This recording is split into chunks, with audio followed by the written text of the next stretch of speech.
to Yeah, Northwestern I think and my about it. coffee froze and you made I don't remember fun of, that part. I remember you made walking fun of outside me though. and But you're like, Chicago, great place to be. yeah, Coffee I freezes. I love made you walk outside that in visit. some I appreciate you awful, bringing me awful out there weather. for sure. Um, No, okay, we're gonna I'm get grateful started. to you.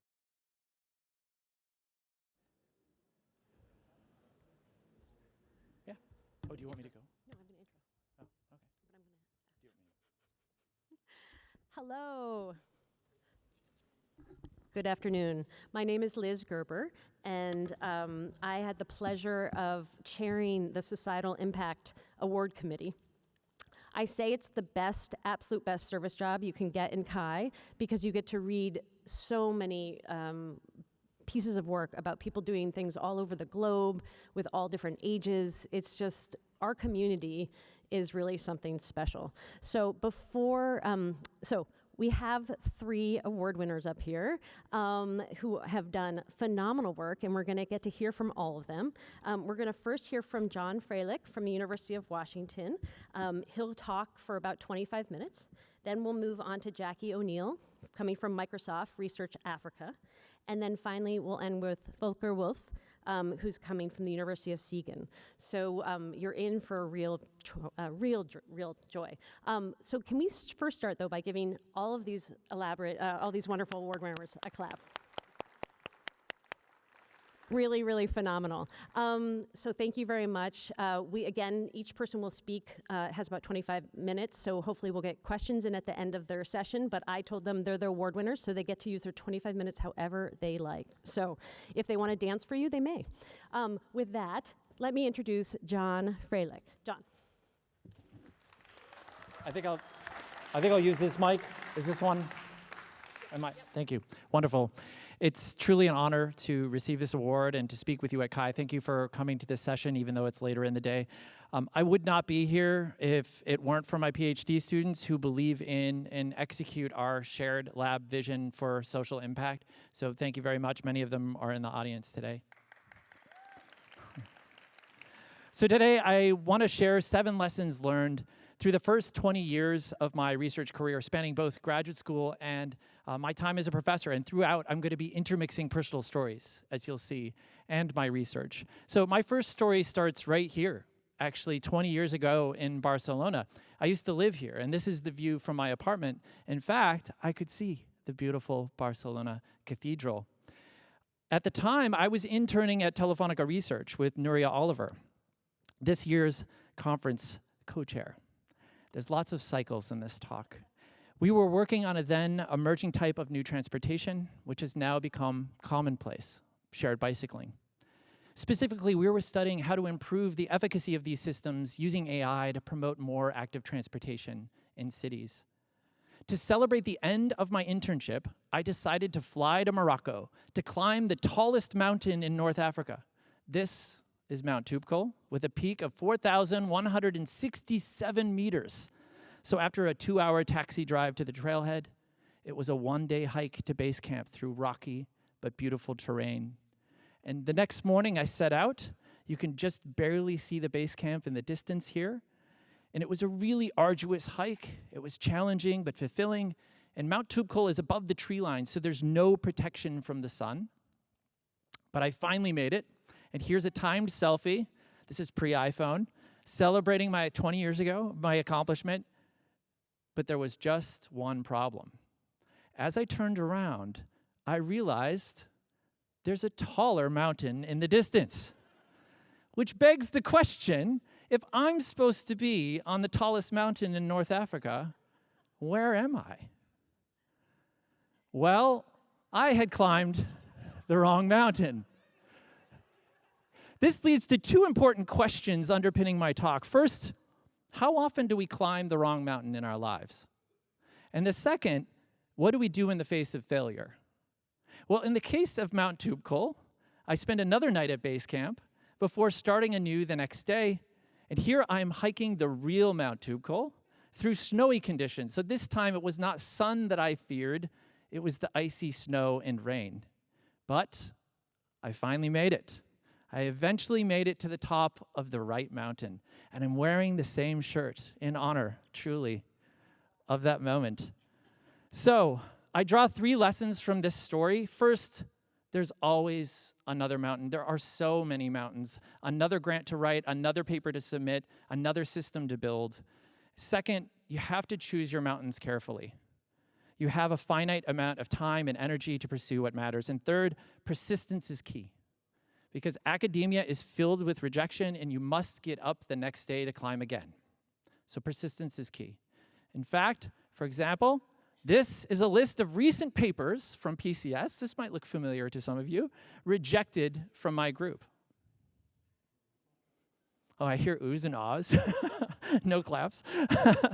This is a list of rejections from the U.S. National Science Foundation, the primary funder of CS research in the United States.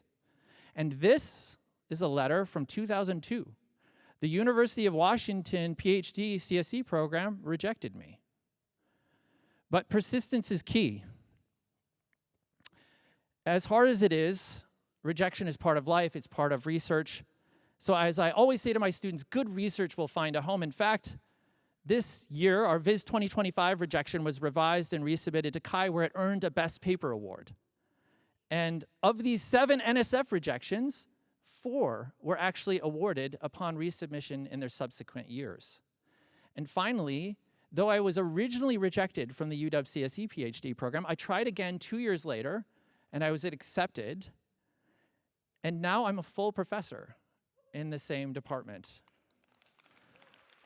And in fact, this is so ironic. I have my advisor's former office.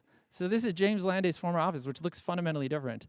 So for my second story, I want to talk about the importance of choosing the right mountains to climb, which is different for everyone, the right research projects to pursue. So now I'm in graduate school. It's 2006. This is before Morocco, before Mount Toubkal, before Telefonica research. And I'm having a bit of an existential crisis, as many people do during their PhD. So I was invited to sit on this confidential NSF panel with my PhD cohorts, and we were all sitting around this table, and the moderator asked, well, how many of you have thought about dropping out? And I was just astonished with how many 2nd to 5th years raised their hands, which reinforced a lingering question I had, a thought. I needed to find something that I found personally meaningful in my graduate work. So I had a discussion with my advisor, and I was really fortunate that he was supportive, and he encouraged me to find meaningful areas to work on. And coincidentally, there's lots of old pictures in this talk, Jake Wolbrock had just gotten hired at UW CSE, and I had seen him give a talk on input techniques and accessibility. So we started working together on touchscreen accessibility. Specifically, how can we make mobile devices more accessible to people with upper body motor disabilities? And this was, again, pre-iPhones, as you can probably see. And notice how this person with a motor disability is having trouble selecting targets on this resistive touchscreen. It requires directly flying into a target, limited tactile feedback, and the lift action itself is also difficult for target acquisition. So with Sean Kane, we created barrier pointing, a new touchscreen accessibility approach. And here's a demo video of how it works. Here, the user can fly in directly to the phone and use the phone as support for their motor action. The beveled edges of the device also guide their movement. So that was my first experience doing accessibility research, nearly 20 years ago, something that I've continued to even today. And at the time, I also had a chance to work on 2 other social impact areas, health and wellness and environmental sustainability. I was interning at Intel Research, and along with UW, Intel was co-developing a wearable activity tracking device called the Mobile Sensing Platform. And it was worn on the waistband like a pager. It was designed to track everyday activities like walking or running or sitting, and provided real-time feedback via a Bluetooth connection. Again, you can tell, pre-iPhone. Sonny Consovo led the deployment study, the first deployment study, exploring how the MSP could be used to track and promote healthy physical activity. The system, called UbiFit, grows an activity garden in the phone's background in concordance with sensed activity, like walking or cardio or strength training. And then if you met a goal, a butterfly would show up. And so this might actually look kind of familiar because you can see UbiFit's influence in modern activity trackers, which rely on some of the same core ideas. The following year, Tawana Dillahunt and I co-led the development and study of a complementary system called UbiGreen to encourage green transportation habits. And for this, we had to invent a new way of sensing transit behaviors, from walking and biking to taking a train to carpooling to taking the bus. And then we developed UbiGreen, which provides, again, this ambient, glanceable display of your sensed transit activities. This research helps bring me to my fourth lesson. Know and use your leverage points. What makes you unique? What are your unique talents? What are the unique talents and resources of those around you? We were able to pursue UbiFit and UbiGreen because of the MSP, a unique device that allowed us to do forward-facing research. So now it's 2009, and I'm feeling good. My research has momentum. And I had the honor of attending the Human-Computer Interaction Consortium. So this is a gathering of US-based industry and academic leaders in the field of HCI, as well as some PhD students. And at the banquet, the first night, I was honored to sit with senior leaders in the field, luminaries, and I explained my research excitedly about environmental sustainability and HCI. And one of the senior leaders said, "But that's not HCI." And that really shook me. And I've thought about that moment even till today. Was he right? Was I doing HCI? And did it matter? So that brings me to my fifth lesson. Believe in yourself, believe in your vision, believe in your work, even if others don't. In my case, I spent the next few years dedicated to the intersection of HCI and environmental sustainability. That year, I wrote a reflection piece and research agenda for HCI on the design of eco-feedback technology, and my PhD dissertation explored new sensing and visualization techniques for eco-decision-making. For example, with fellow PhD student Eric Larson, we built HydroSense. This is a water usage activity sensor. From a single point, it disaggregates water usage down to the fixture level. And we then used this to leverage new types of visualizations for these ambient water eco-feedback displays, like the one shown here. This work was licensed and commercialized by Belkin as the Fin Smart Water Sensor, and it's still available to purchase today. So after graduating in 2011 from the University of Washington, I started as a professor at the University of Maryland, where I founded the Makeability Lab. Here's a picture of our group early on at the local Maker Fair in Washington, D.C., and here's a more recent picture of us at CHI 2024 in Hawaii. Our lab was founded with a mission to design, build, and study interactive tools and techniques to address pressing societal issues. And I was fortunate to start my professorial career at UMD's Human-Computer Interaction Lab, one of the oldest HCI labs in the world. That was founded 43 years ago by Ben Schneiderman. And the lab already had a track record of social impact work from Schneiderman and others. For example, my former colleagues, Ben Peterson and Allison Druin, earned the SIGCHI Social Impact Award in 2010. But what I loved most about the HCIL was the cross-disciplinarity and my colleagues. And we all sat co-located together in the same lab space, so collaboration was really easy. Which brings me to my sixth lesson. The people matter the most. They push us to think differently, to challenge ourselves. They affect our everyday life and experience, and they also help us do things greater than we could individually. From Allison Druin, for example, I learned about co-design and cooperative inquiry. From Tamara Clegg, I learned about how to scientize everyday life, to make science learning personally meaningful and engaging to children.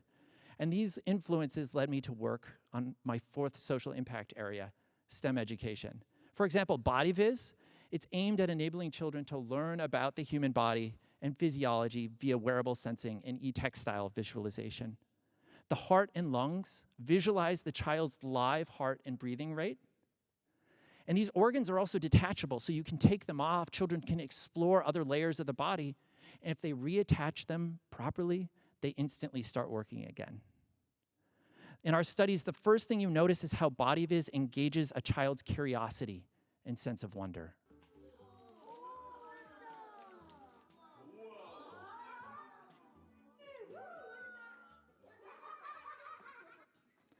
You also notice how it actively engages their bodies in movement and physical learning.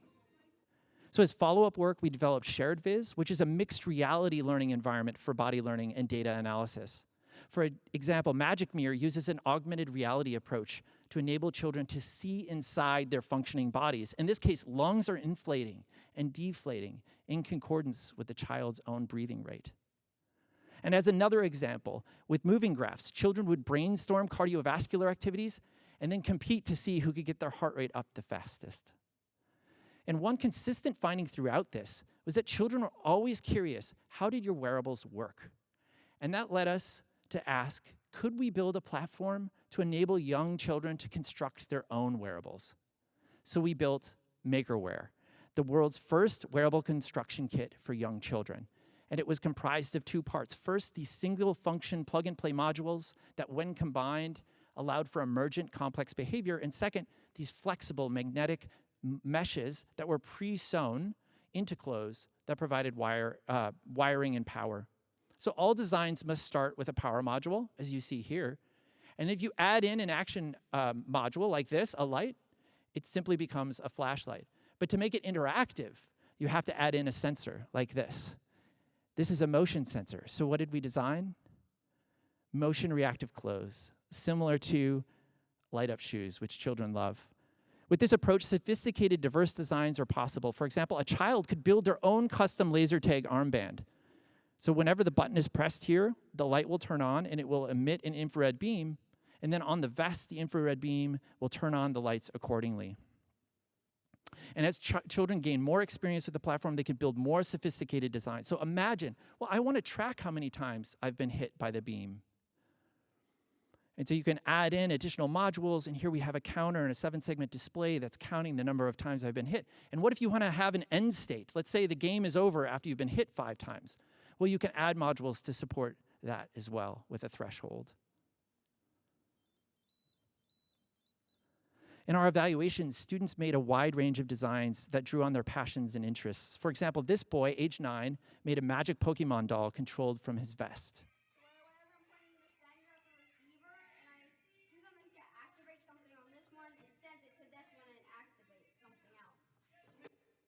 And this girl, also age 9, brought in her own lacrosse stick and made a smart lacrosse stick. So if I'm cradling the stick and she comes up to try to check me, the distance sensor will notice if she's there, which means I can run away. So they're imbuing their own personally meaningful things with computation. And throughout these projects, we conducted evaluations across learning contexts with over 240 children, including after-school programs, science camps, and elementary schools. Which brings me to my 7th and final lesson. Engage and serve your community. In this case, without our partners, our research would not be possible. Local school systems, UMD Kids team, after-school programs, and children's museums. So 7 lessons, all critical to my journey in social impact. And in the last 6 minutes of my talk, I want to describe how these lessons have contributed and culminated in one project called Project Sidewalk. So for this, again, I want to bring you back to 2012. I just starting as a professor. And since graduate school, I had this idea, could we use Street View to find inaccessible areas of the world at scale? For example, missing curb ramps, as you're seeing here, or obstacles, or broken sidewalk panels. And these problems are really significant. My lab has now conducted interviews and workshops with over 150 stakeholders, including people with disabilities, caregivers, and policymakers. In short, these barriers fundamentally impact human mobility. They create unsafe conditions, and they impede travel. But the problem is not just a lack of accessible infrastructure, it's also a lack of data. So I wrote very early on my first ever grant. It was a Google Faculty Research Award, and thankfully it was funded, and I was able to use that to bootstrap towards my first ever NSF grant, which was also funded.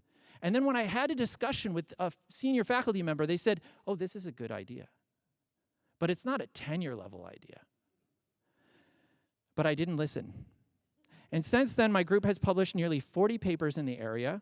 3 have earned Best Paper Awards. It has become a massive, incredibly rich research agenda for my group. We have also organized and conducted 4 international workshops, helping forge the future of research in this space. And our flagship project is Project Sidewalk, an open source crowdsourcing tool for sidewalks available at projectsidewalk.org. It combines online map imagery, remote crowdsourcing interfaces for labeling and validation, and machine learning to scalably map and assess sidewalks, Our overarching vision is to map, assess, and visualize every sidewalk in the world. And this is what it looks like. It's a lot like a first-person video game, as you can see. And here we're labeling a surface problem. And you can label it, you can rate the severity, you can add comments, you can move around. There's 7 different label types, a sidebar with mission statistics to sort of sustain participation, a mission map to guide you on where to go, and of course, that labeling interface. So from 2012 to 2014, we published a series of early investigations. And I had a conversation with a different faculty member who said, you know, it's good research, but don't spend your time on open sourcing and deploying it. It's not worth the effort, and it won't be recognized by academia. But again, I didn't listen.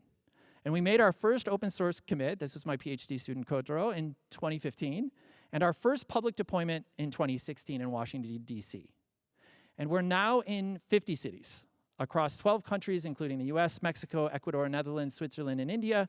Our users have contributed over 3.4 million data points across 29,000 kilometers of streets. This is the largest open sidewalk accessibility data set in the world. It's also natively translated into 6 languages, including Dutch, Spanish, Chinese, German, and Portuguese. Here a user is labeling in Taiwan in traditional Chinese. And here a user is labeling alongside one of Amsterdam's famous canals. So, of course, each city and culture is different, so we have to work very closely with partners who connect us with the local community. They help us update the interface appropriately, and we collaborate with local governments as well. So what's the impact? Well, I'm just going to go through this list very briefly. Impact is always hard to measure. But towards informing policy, in one of our first public deployments, we worked with 2 local disability advocates in the city of Newberg in Oregon. This is a top-down map of all the labels that were collected. 320 users participated, contributing 17,000 labels and 22,000 validations. And if you just look at purple, this is missing sidewalks, right? You start to see patterns, particularly around the periphery of the city. If you filter to just sidewalk problems, you start to see higher density in the core of the city. So as a result of Project Sidewalk, the Newberg City Council established new sidewalk renovation programs, including the authorization of $50,000 for immediate sidewalk repairs on government property. As a second example, in San Pedro, Mexico, we worked closely with walkability advocacy organization called Liga Peatonal and the local government.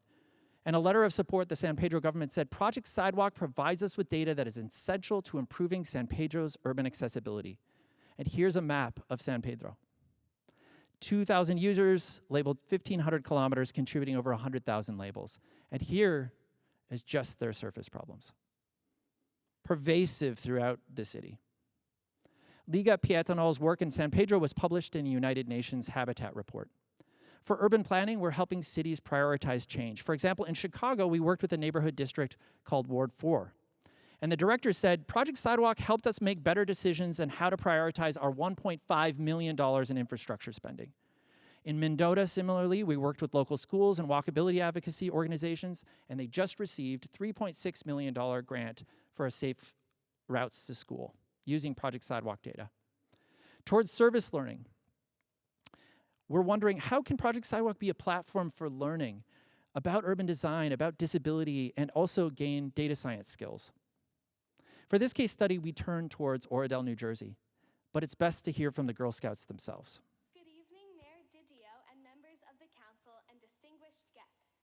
Thank you for the opportunity to speak to you this evening about Project Sidewalk and making our town more accessible. 81 volunteers from the Girl Scouts National MS Society and Oradell residents mapped the town. Altogether, we identified over 11,000 potential issues with an accuracy of greater than 93%. What's most exciting to me about this is we're engaging young children in civic participation and that full cycle from data collection and data analysis to report generation and community advocacy. And I'll point you to my PhD student Chu Lee's paper for more information. And finally, Project Sidewalk is a research engine for multiple universities in urban science, disability studies, and public health. As just one example, Dr. Hoda Alakbakshi at the University of Zurich has used Project Sidewalk to assess and map Zurich sidewalks, which has led to a series of urban science papers about Zurich's access problems and was recently awarded Switzerland's Smart City Hub Award for improving Zurich's accessibility.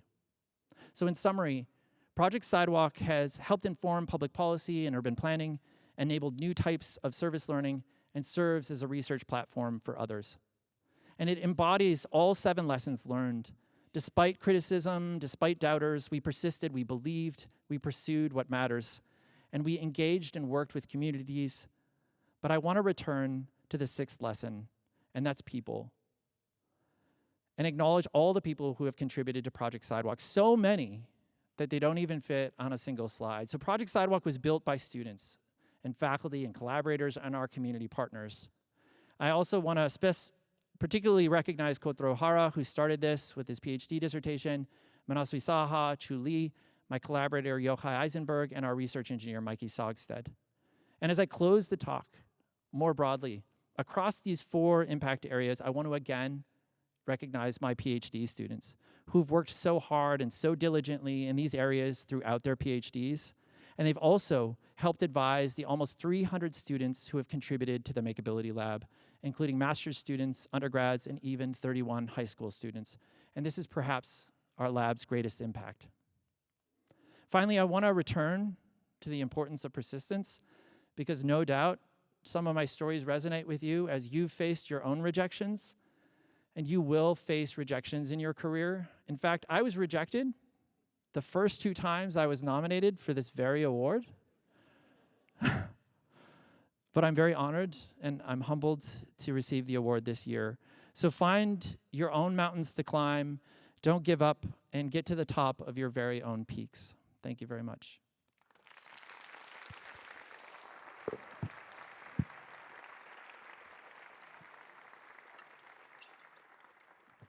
We might have like 1 minute.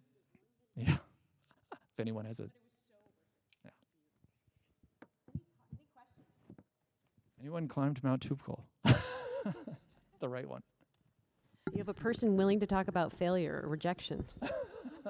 Who are you? Oh, we've got one. We've got one on the left. I have a question for you, John. Thank you so much for this great talk. I was wondering, like, as you encountered those different comments, right, from the people that were senior in the field, were there times that you questioned yourself? Like, were there times that you thought, like, oh, maybe I should give up or maybe I shouldn't do it? Or did you always immediately hit it like, no, I'm going forward? No, not at all. We all suffer from imposter syndrome. Oh, absolutely. Existential crises at every stage of your career, for sure. People think that full professors have it all worked out, but I don't think that's the case. So thank you for your question. Oh, that's it? Yeah. That's it. Great question. Thank you, Tammy. Let's give John a round of applause one more time. Phenomenal talk. And Jacki O'Neill is going to come up. John, thank you so much for being honest with all your rejections. I think all of us can relate, no matter what stage you are. We all have rejections. We won't call you out to ask if you were had a paper rejected from this conference, but I'll raise my hand. We've all had it. So John, thank you very much for sharing that very personal story. Are you understanding why reading all these applications is the absolute best? Was John amazing? So thank you for sharing that message. I also like persistence is the key. I'm going to invite people, when you ask questions next time, if you can say your name and where you're coming from so we can have a sense of community in this 1,000-person auditorium.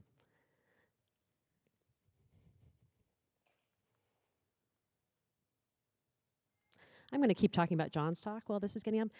John, I loved how you recognized all the people that did the work with you. I think that was, you said work with good people, but I think recognizing people could be a added part to that. I think recognizing all the people who get you where you are. None of us are here without a tremendous number of people, and the effort you put in there was incredible. Thank you very much for doing that. I thought that was really beautiful. Okay, that was just enough time. Jacki O'Neill, let's give her a round of applause from Microsoft Research Africa. Hi, everyone. So I'm really excited to be here today, although John's a hard act to follow. And I'm going to talk about, surprise, surprise, my research for social impact, which is a thread that has, just like John's, spanned my whole career. from studying crowd workers in India to founding a research lab tackling AI equity in Africa. I've always been focused on building technology that works for everyday lives. So I'm going to give a really brief background, talk through a few projects that are most impactful around societal impact from the last 15 years, and then end with some lessons which I've learned about doing societal impact research in industry. And I should say I echo all of John's lessons, although mine have a slightly different focus. So hopefully by the end of this, you'll have a whole set to take away. So my background, growing up in a working class city in the UK, and my education, which involves social science and computer science, have meant I've been combining computer science with understanding people and social action and interaction from the very beginning. Now, I'm an ethnographer, and ethnographic research are a set of excellent methods for informing technology design because they center the perspectives of the workers, of the people, of the communities that end up having to use that technology. And why did I go into industry? Well, this gives away my age a little bit. It was a very exciting time when networked computing was really coming into its own, and there were so many wonderful industrial research labs that were looking at designing online and designing physical digital spaces through which we could collaborate. And I wanted to be part of that and able to build things that made a difference, but also things that were cool. And I wanted to design technology which made work better for the people who do it by designing technology that really works for them and enabling them to do better work and their organizations to thrive. And that's the theme I'll come back to. But doing this involves combining deep understanding of what people actually do in the workplace, what does their work look like, with understandings of the potential of new technology. Because you have to be ahead of the curve, and you have to put the two together to create new futures. So throughout my career, pretty much, until more recently maybe, I've been primarily focused on what we would call low-skill work. From call centers to business process outsourcing to crowd work and gig work. And understanding this work and the technologies for it really reveal the flaw in our dreams of automation. Because what comes naturally to people, so our natural ability for interaction, for situated meaning making, and it's so fundamental to being human that we don't even notice we're doing it, and that's why we call these jobs low skill, is actually really, really, really hard to do computationally. So I'm going to skim through a few of the projects that I've worked on, and it really is a skim because we're 25 minutes, but I hope that they'll make some useful points in the end.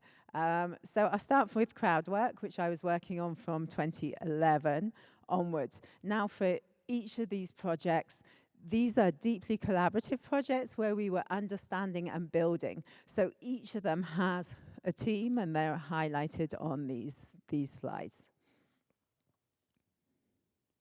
So crowdsourcing, if you can remember when it first came out, really was an interesting space. It promised to democratize work, bringing digital work to anyone with an internet connection. And the original idea was really pitched as enabling people to make money in their spare time, whenever and wherever they wanted to do so.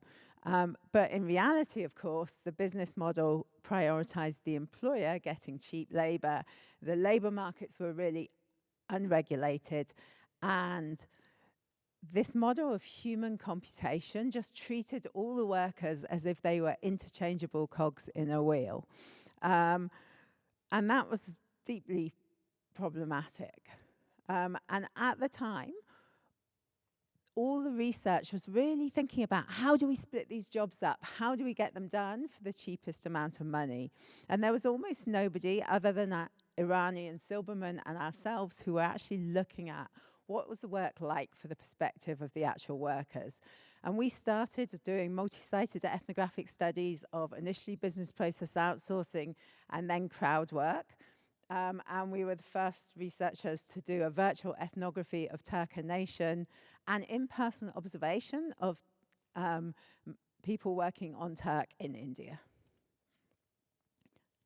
Amazon Mechanical Turk, for any of you who are not familiar with the acronym. And so our key findings were that platforms were trying to replace worker-employer relationships, but even in the lowest skill business process outsourcing work, where you're paid piecework, relationships, trust, and fairness are absolutely key to getting good work done. And the BPO companies know this. And so what ended up happening is that the parties involved in crowdsourcing, both the workers and the employers, actually ended up working around the platforms to try and put the relationships back. Also, rather than working in their spare time, workers had to be flexible to the rhythms of works on the platform, and there was lots of hidden unpaid work finding jobs. And whilst the labour market is global, the Indian Turkers can easily do equal work for equal pay. And then finally, both BPO and crowd work are social, collaborative, and situated. So you get workers working together to do the best job, even when the tasks are supposedly independent, and they form networks of support.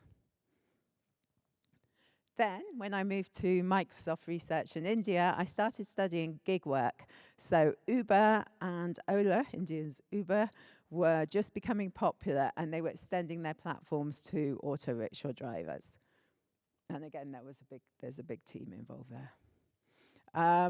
These on-demand platforms, if you can imagine it now, were the vanguard of AI in the workplace because they used algorithms to manage workflow and workforce.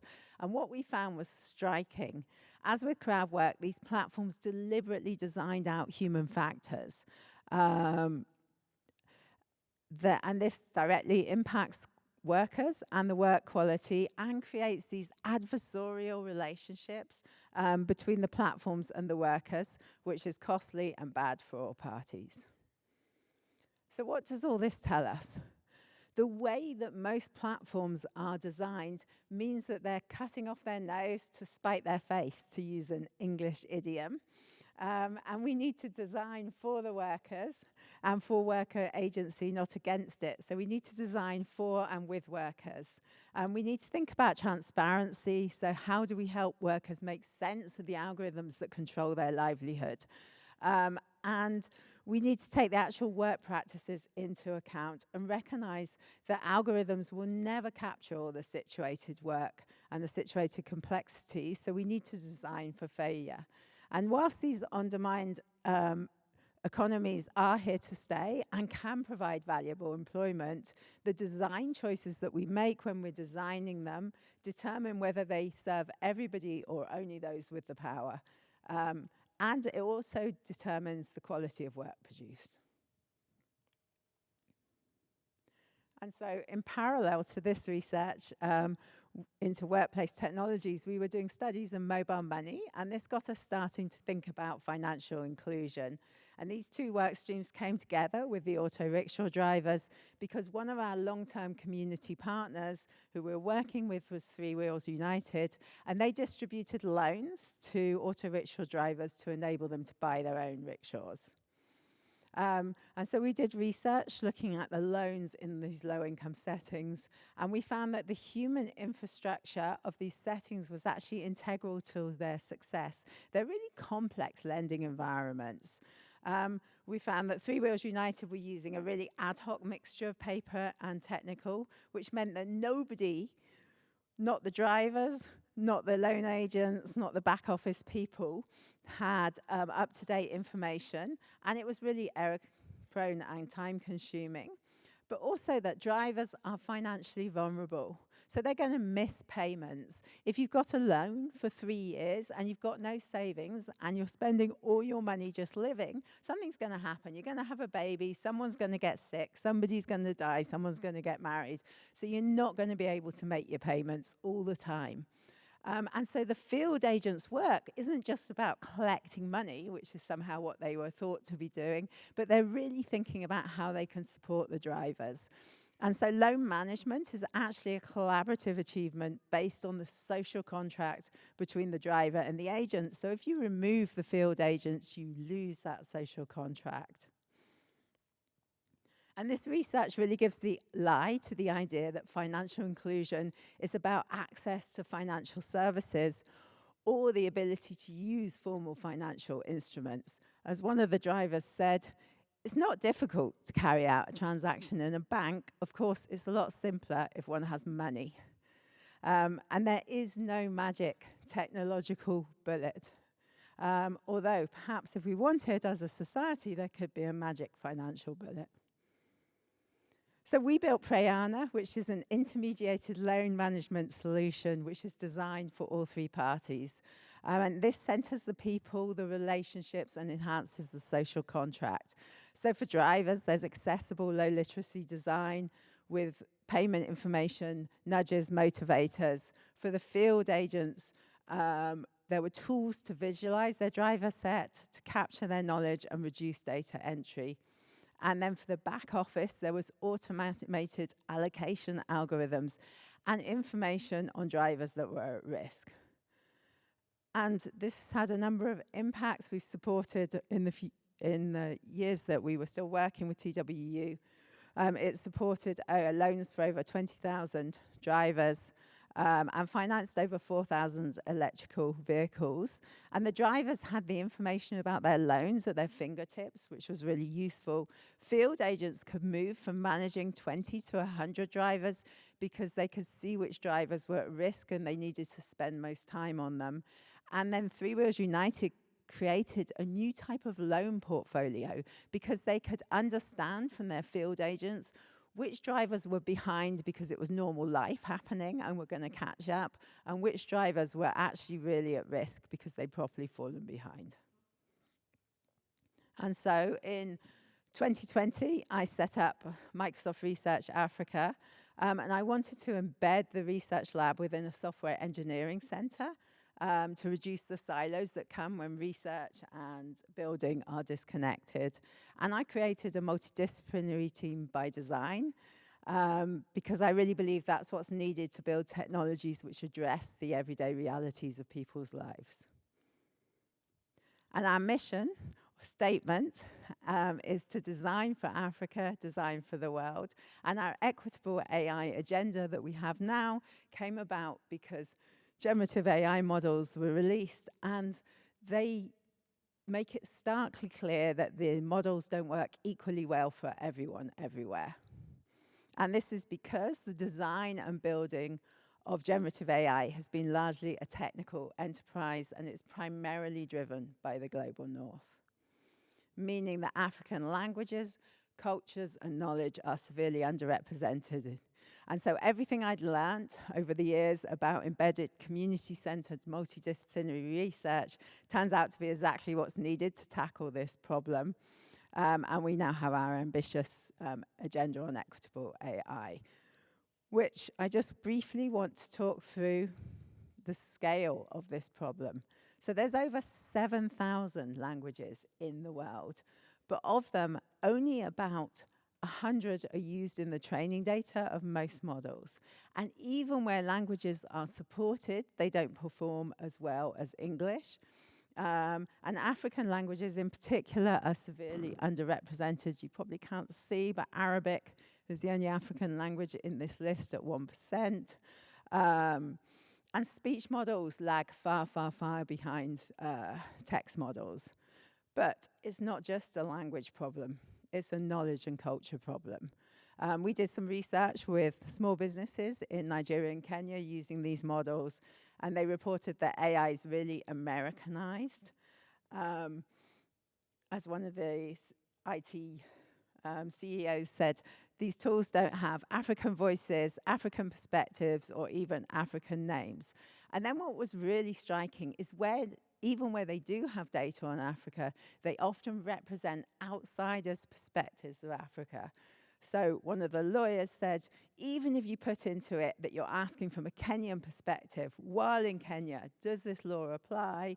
They'll reference people in the US, what someone from Harvard, for example, said, which is insane because we have Kenyan authors, we've done the actual work. So solving this challenge necessitates building more equitable AI, which requires a paradigm shift towards more human-centered AI, which is deeply multidisciplinary research. And it's not just about building better models, but actually taking a fundamentally different approach to how we build AI. For example, by grounding research in real use cases. And I'm going to just give 2 examples very briefly of projects from the lab. So we have Project Gecko, which is in the agricultural domain. And it's in partnership with Digital Green. And actually that QR code will take you to some of the language resources that we've open sourced from this project. And in this project, we're fine-tuning speech and small language models in East African and Indian languages and enabling video Q&A in low-resource language. And outputs include the parser pipeline, which includes automatic speech recognition models in 6 low-resource Kenyan languages, as well as the first leaderboard for ASR for African languages. So if you want to deploy a speech model in an African language, you can look at the leaderboard and see which of the model families and which individual model is likely to represent your language best. And we also have released several playbooks for AI, telling you how to do AI deployments in low-resource settings. And then another project we have is African Health Stories, where we're partnering with Stellenbosch, Pretoria, and Swansea universities. And it's about coming up with new methods to enable large off-the-shelf models, both image and language models, to support patients with type 2 diabetes, initially in the Western Cape.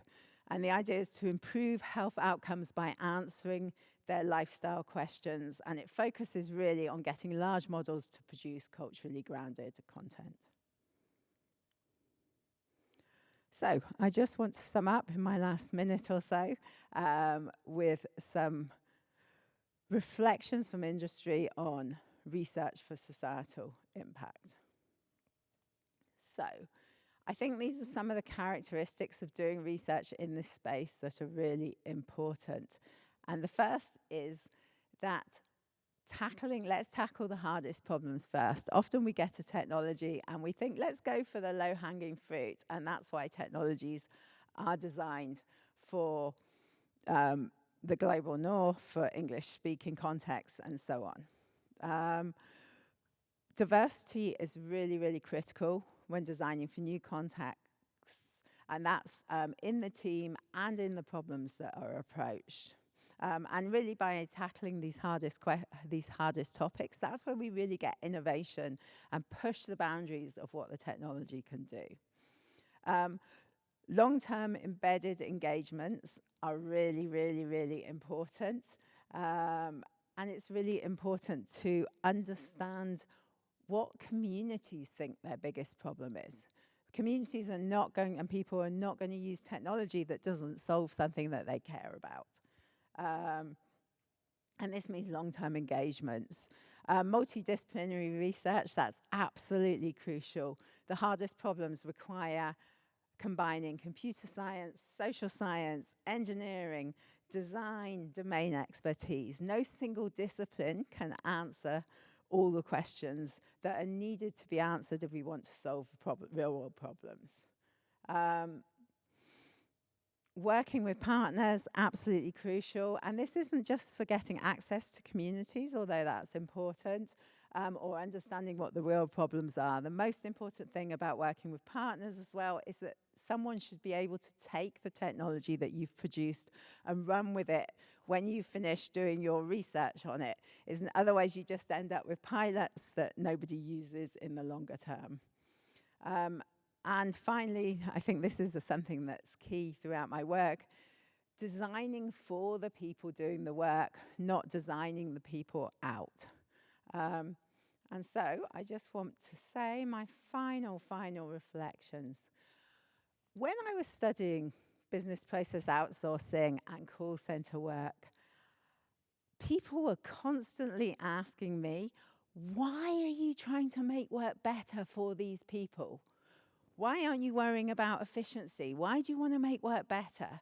When I moved to studying auto rickshaw drivers, nobody ever asked me that question because somehow I'd moved from a focus of efficiency to a focus of development. But this means that I've ended up spending a large amount of my career putting so much energy into trying to explain to people that if you treat your workers well, if they feel valued, if they feel respected, you will get better work out of them. It's not rocket science, although it's something that many organizations right now could do with relearning. And with that, thank you.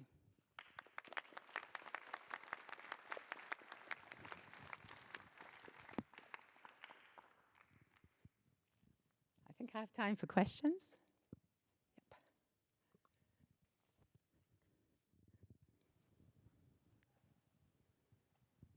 Don't be shy.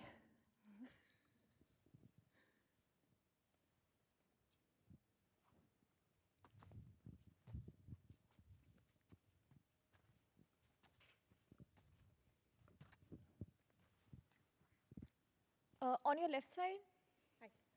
Hi. Hi. Hi, Gwendolyn Rock. I am a journalist for IEEE Spectrum. So I think one of the big things right now is maybe related to your work, and I'm curious if you see a parallel between people who are predominantly in the global south who are doing some of the data labeling and training of AI systems. Sorry, I didn't catch the question. I had the data labeling, and then I didn't hear the question. I'm sorry. Yeah, do you see parallels between that and the populations that you studied earlier in your work? Yes. I was actually at a session today where they were talking about the data labeling work. It was the labor session, and it was quite depressing because the parallels with the research on crowd work that we did in the 2012, 2014 was really evident, and it's quite depressing that nothing has changed. And also it was a little bit depressing to hear that Samasource, which set themselves up originally as an ethical BPO company, was involved in some of the data labeling practices in Kenya. So it's a really frustrating concern, I think, that we keep coming back to the same issues, if that makes sense. We sometimes make progress in one place, and then employers just can't help themselves but come back to the same challenges. And I wish we had a universal solution. Yeah. Question up front. Hi, my name is Cynthia from the University of Washington. First of all, I just want to say great talk, but I was also curious, having worked in this sort of development field for such a long time, how you feel like you've been able to motivate yourself going forward, especially with things that you've seen, such as the organization you were just speaking about, where it seems like in the long run, a lot of things fall into these cyclical spirals of not actually working in the end. Yeah, thank you for that question. So first of all, I don't see that I work in the development space because why is it development when it's in India or when it's in Africa, but it's work when it's somewhere else? That there is a whole development sector which is different to sort of ICTD. So I don't classify myself in that, because I realized very quickly when I moved to India that actually I was just doing workplace studies and work practice studies in India. How do you stay motivated? I think that's a really, or how do I stay motivated? That's a really tough question. I mean, I think one of my worries, if there aren't people like us in this room telling people to treat their workers well and helping them think about how they design technologies to make work better, then it would just get even worse. Is that enough? I don't know. I do certainly question it at times, particularly at the moment where I feel like we're in a particularly bad cycle. But I hope that what will happen is it will become really obvious, you know, if you set up these adversarial systems, you just end up spending more and more money trying to control your workers. Whereas if you set up positive systems, then your workers generally want to do a good job. So I hope that we'll come the other side of that. Thank you. Let's give one more round of applause to Jacki O'Neill. Thank you, Jacki. And I'll welcome Volker up, and I'm going to take a moment to make some comments about your, as you're getting set up. Jacki, a few things I want to call out for the audience, for people who might not have noticed, are the number of photographs she used. John did this too, but Jacki really did it in spades. And I think for those who are learning about doing human-centered work, taking pictures of humans, of people, is really powerful, and it allows us to see the work and the faces of the people you've influenced. So thank you very much. That being said, ask for permission. You can't do not just take photos without permission, so ask for permission. Very important. And then one other thing I want to call out about your work, Jacki, that I found really interesting, and I'm also, this is for the younger researchers in the room, is the importance of historical context. I loved how you linked this to some of your former work, and my guess is we could probably look to the early Chi, and find some of those similar themes. And so I know as Chi, we're all fascinated with like what's new and what's exciting, and sometimes we're scared to look back at the past, right? Because we're afraid somebody's going to already have done it. Well, somebody's going to have already done it. That's the truth. But there's always going to be a different angle. The time is different. What you're experiencing now, the context is different. So I really encourage you all to look back previous work and see what's been done. And the third point, because I have one more, is the role of language, Jacki. I really appreciate you questioning the role of using development. And I want to encourage all of you. I've been in this field for 18 years, and the language has changed even in 18 years. I used a word the other day I'm not going to use on stage, and a colleague pulled me to the side and said, do you know, we don't use that word anymore.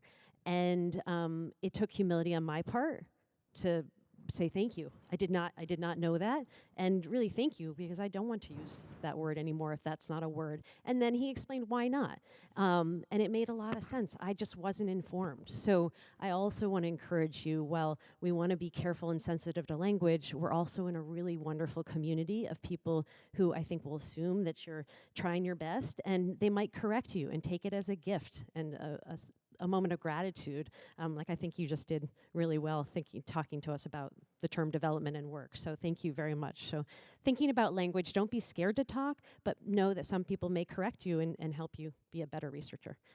With that, let's give a round of applause for Volker Wulf.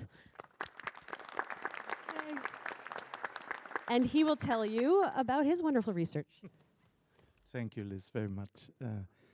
And thank you all for setting up. Also, lots of thanks to Kentaro, who organized all the review process. I want to take my time to show you a little bit of our research at the University of Siegen, which we call socio-informatic, and we sort of believe that the research style we have created, that it has a meaning maybe also for a broader community, in the sense of creating high-end research, but also having a certain social impact.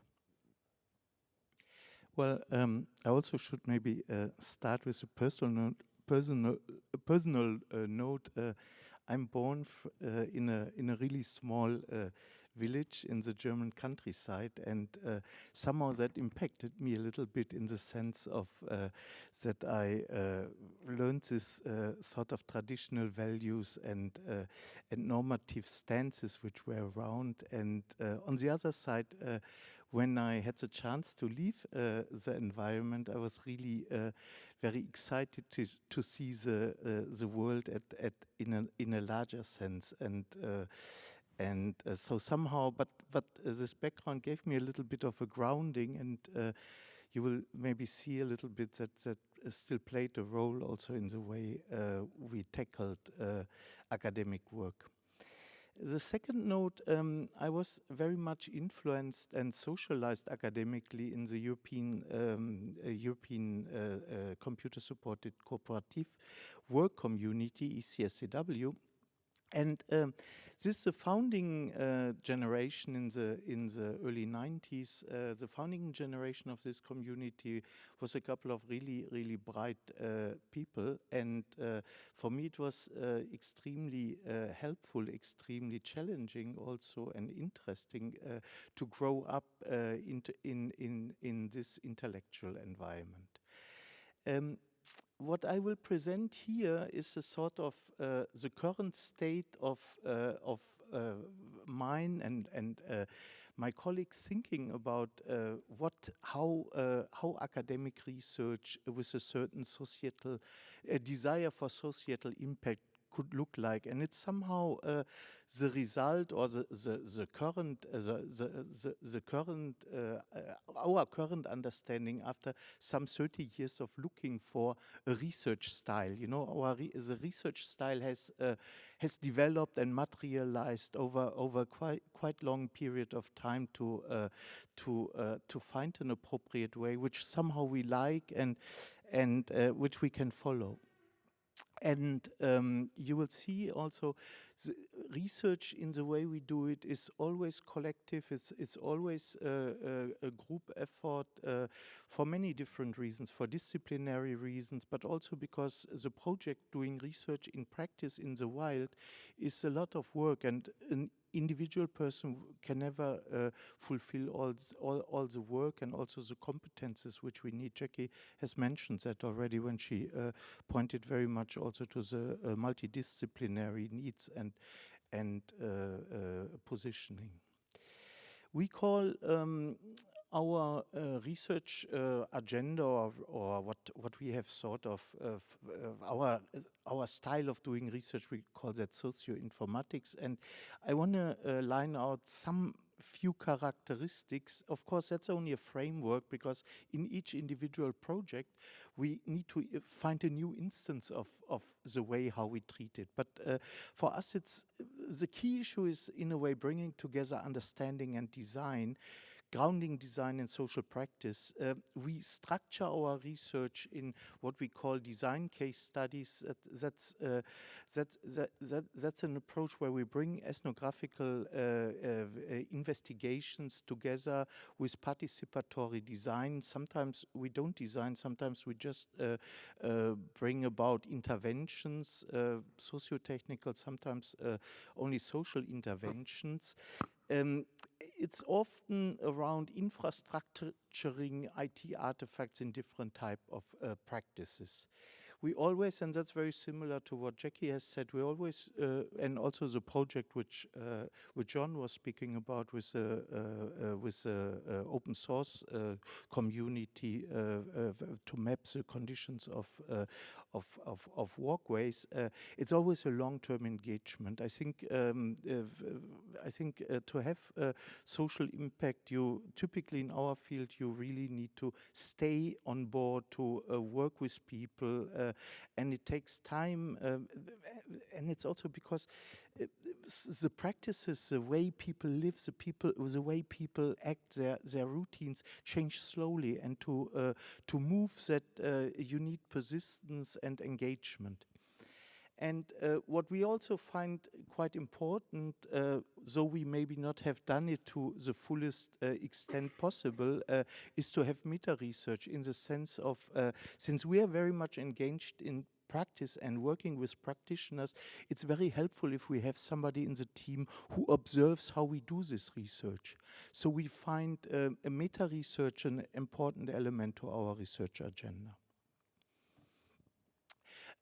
I will show you. I said I'm from a village, and so our research is very much grounded in the university environment. Our university is in Siegen. That's a place in somehow if you remember the old former West Germany. It's basically in the geographical center of this old former West Germany. It's a town of 100,000 people with a very rural environment, and many of the problems which come to us as design problems and opportunities to engage with the community around our university, they are shaped by the features of this environment.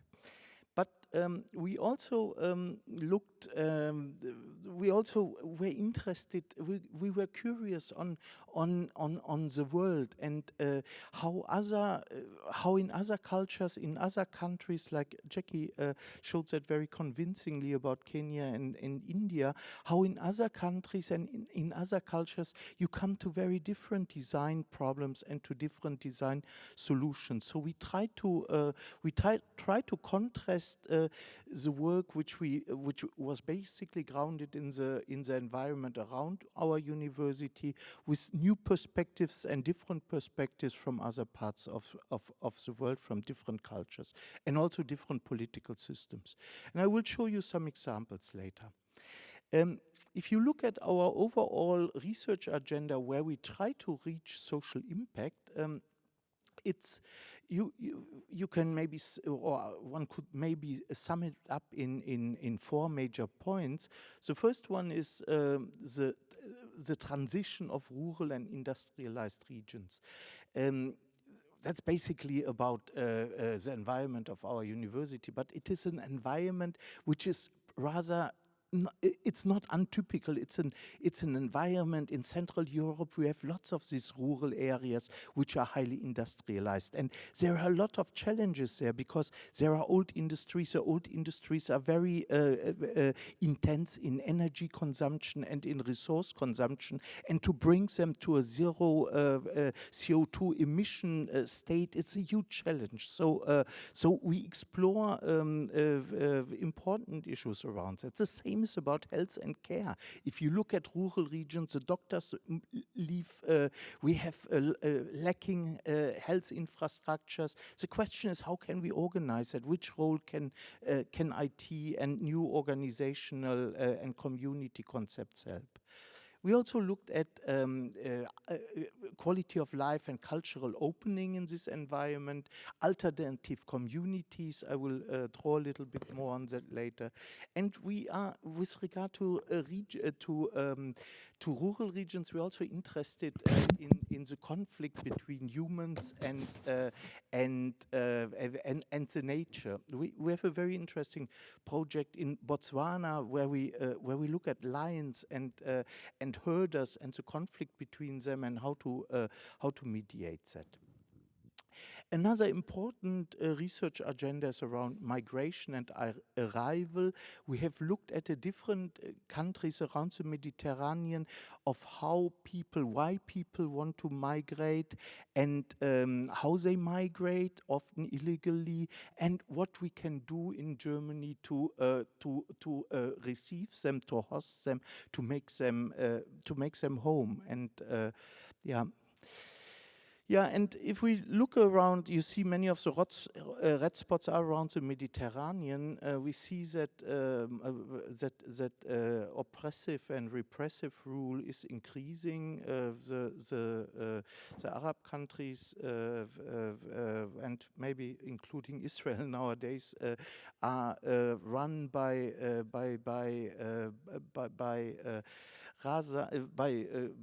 regimes which suppress opposition, and we were very interested in seeing how does that play out and what are the opportunities for opposition, for civil society's actors to act under these conditions.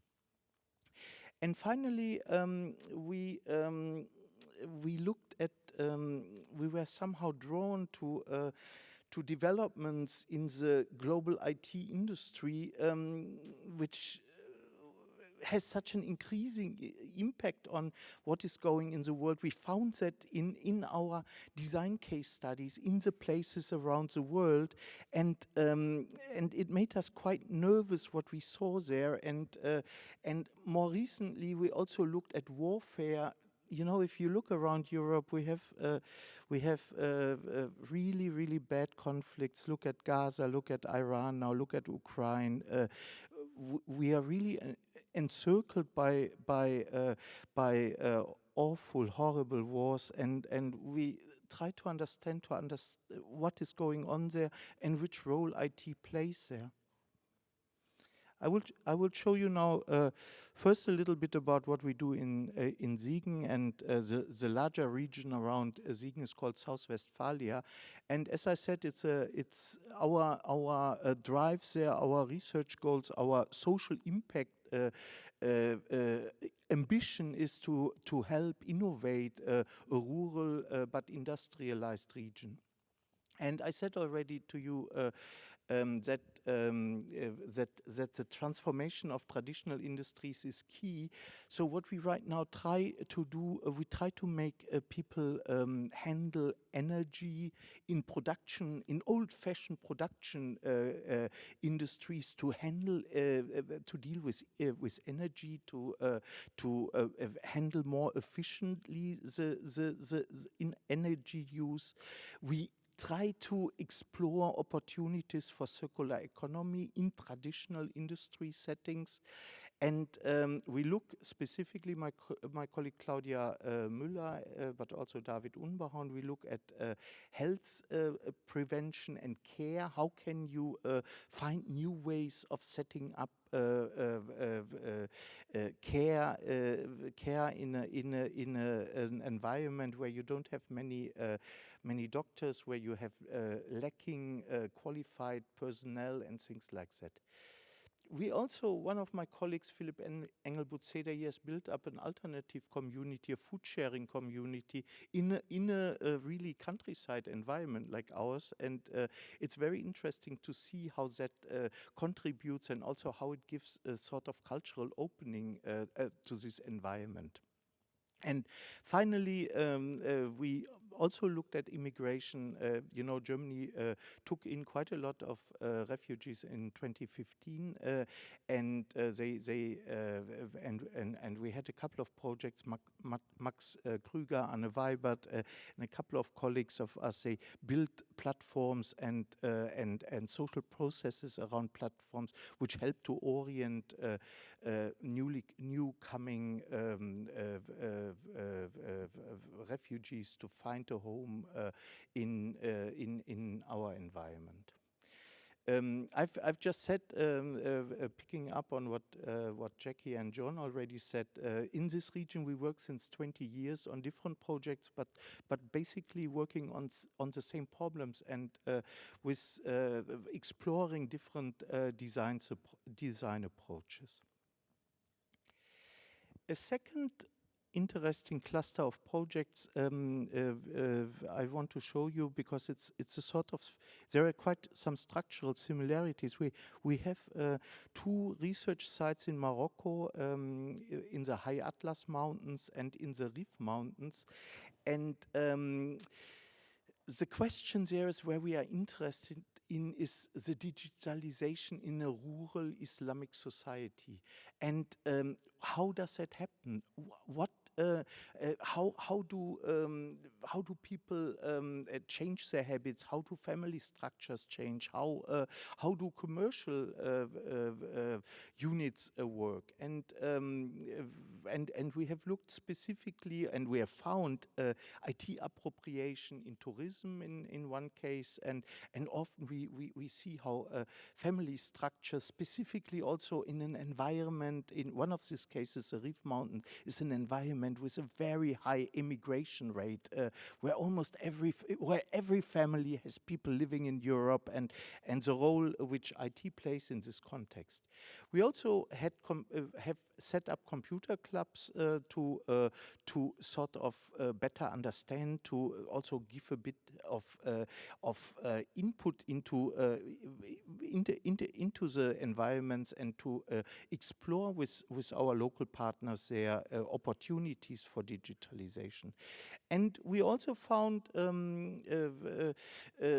or by somehow accident, we even came along people who were trying to illegally on boats try to leave from Morocco towards Europe, and we try to learn which role IT plays in this illegal immigration efforts. In Morocco, we work since some 10 years. And another case I want to show you, also because my colleagues will present tomorrow, I think very, very interesting paper in this from this domain area. We are looking at Iran and digital infrastructure set up by the Iranians. Iranians really pursue an agency of digital sovereignty, which has a lot of implications of political activists, of opposition people, which are forced into this infrastructure. And we have observed how the civil society under authoritarian rule is dealing with these conditions. And we saw a lot of appropriation, but also counter-appropriation of surveillance technologies, and how opposition counter-appropriated that.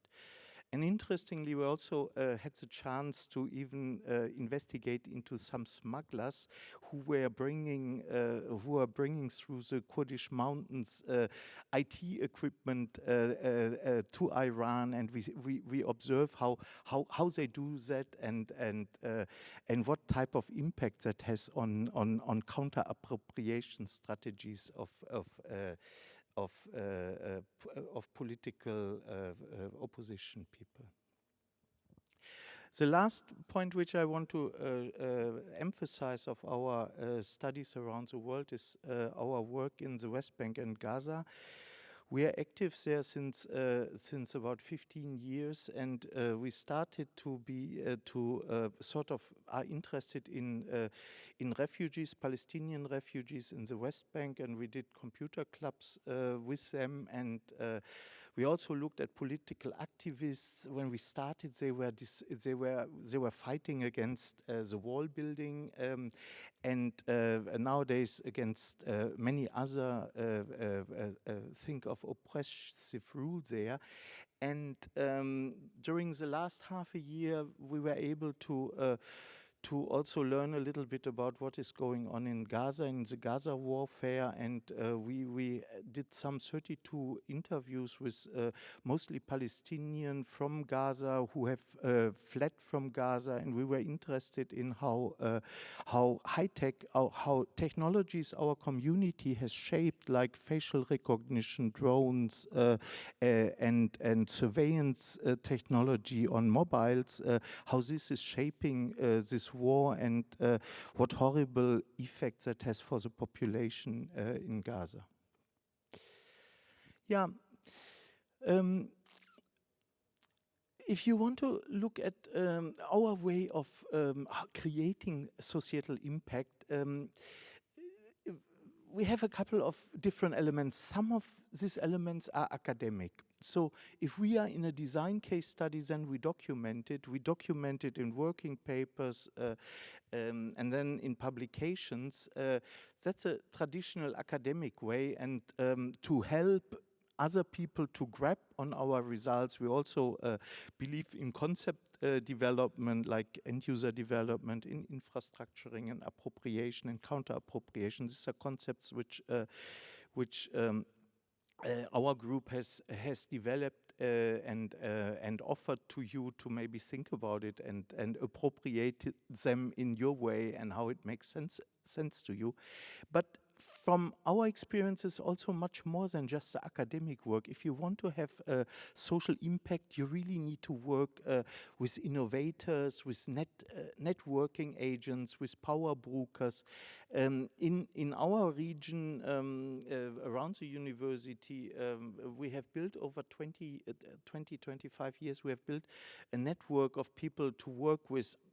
Not at all easy, because they have all their own agendas, and we need to somehow align their agendas with our agendas. Chambers of commerce, regional development agency, industrial associations, trade unions. In the global south, we have to work with local actors too, international organizations, and of course with politicians. We learn to engage journalists, because to gain impact on broader society and on thinking. No, not many people read academic papers, and to find a line to transfer some of our findings into more public discourse and political decision making. It's very important to us also to find access there, and we also believe that sometimes startups can be helpful. A couple of startups have started out of our group, and companies which bring ideas which we have developed in academic work into the real world.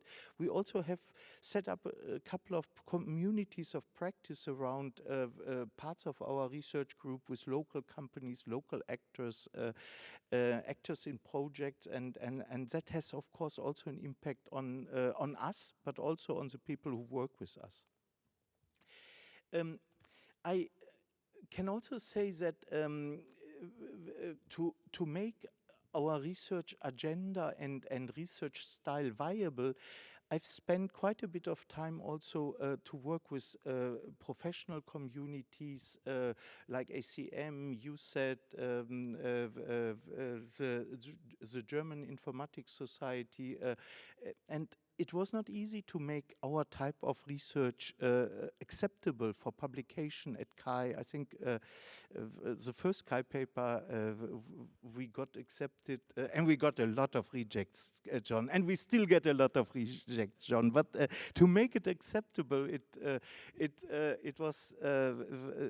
took us a long time to also influence the perception of what is, as you said, of what is HCI. You know, that's I mean, this question has to be asked permanently, and is in the move. I think very much on the move, and if we want to have social impact, we need to move also our own institutions to allow and to appreciate research in that direction.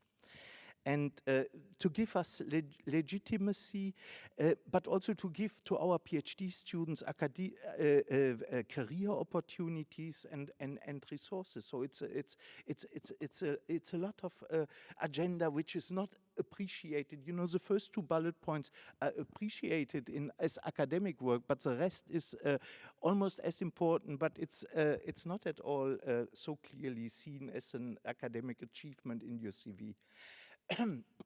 I want to sum up a little bit.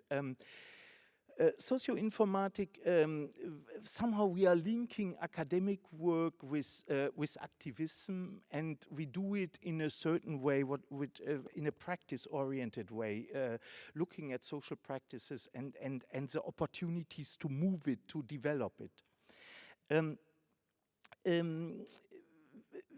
The research direction in each of the projects, they depend on very many influence factors. They never go straight forwards. It's always a search and find, and things don't work. We need to go other ways. It depends on the activist researcher. It depends on the partners in the field. Jacki, you have spoken about how important it is to work with local partners. That's fully. Nobody of us can easily run substantial projects by itself outside the environment of our universities or a broader one, but we cannot run projects for a long time in Palestine or in Morocco. We always need to engage with local partners. And the local partners are not easy. They have their own agendas. We need to deal with them and all these things. It's also depends on technological trajectories. Right now, AI is such a great thing, and but we need to, we always need to align with these trajectories to legitimate ourselves in academic, but also in towards funders and funding opportunities. Very important. Almost 80% of the resources of my group, they are all taken out of funded projects, which are funded for 2, 3, if we are very lucky, for 4 years. And that means we are permanently also need to think how can we position our agenda in a way that it's fundable. There is a tension between stable social practices, I said, the ones which we try to understand first before we try to move them maybe a little bit, and transformative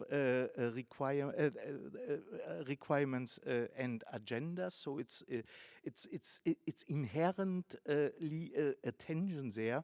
There is also a tension between academic excellency and regional needs. Often the solutions which we can offer to people in the field, they are minor. Sometimes they are even not at all technically related. And a lot of work goes into that, but it's not easy to make an academic argument out of that. And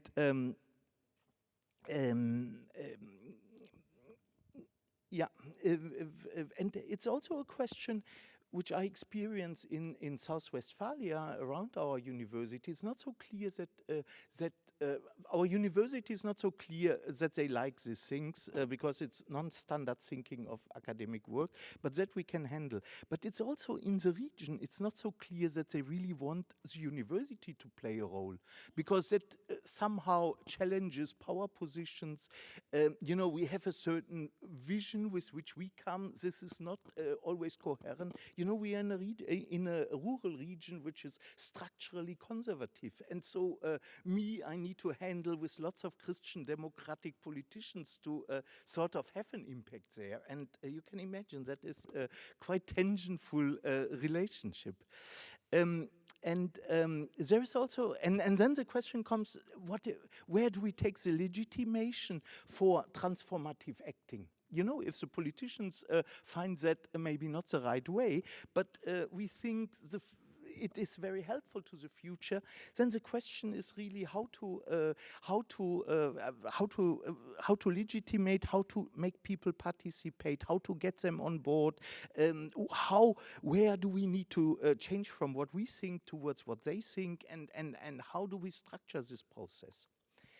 And the last point is a point which came up during the last couple of years very much to me. I think in our small-scale projects, we often see, and specifically I can tell you the data from the Gaza war, it's horrible what the platform capitalist technologies have done there, to what extent they have enabled the Israeli army to mass murder there, and in a way which you can partly not imagine. And I think the IT industry and the direction of the IT industry is extremely dangerous. It destroys our political system, it destroys our ecological systems, and it also weakens and will put into crisis, from my point of view, our economic system. So we really, and I think I know this is not a message which our community likes to listen to, because we are all highly funded by Microsoft and Google and stuff like this. But I think we need to be reflective at that point, and we need to really rethink our relationships there. Thank you very much.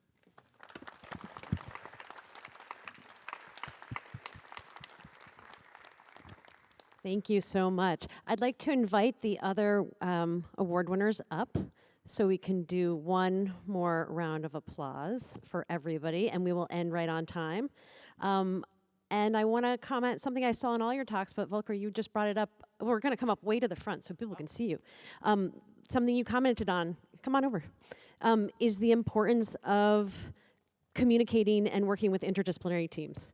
And I just think that for all those looking for themes in the messages of how do you get here, I think the skills of communication and interdisciplinary problem solving are critical. So can we give a round of applause to our award winners of the Societal Impact Award?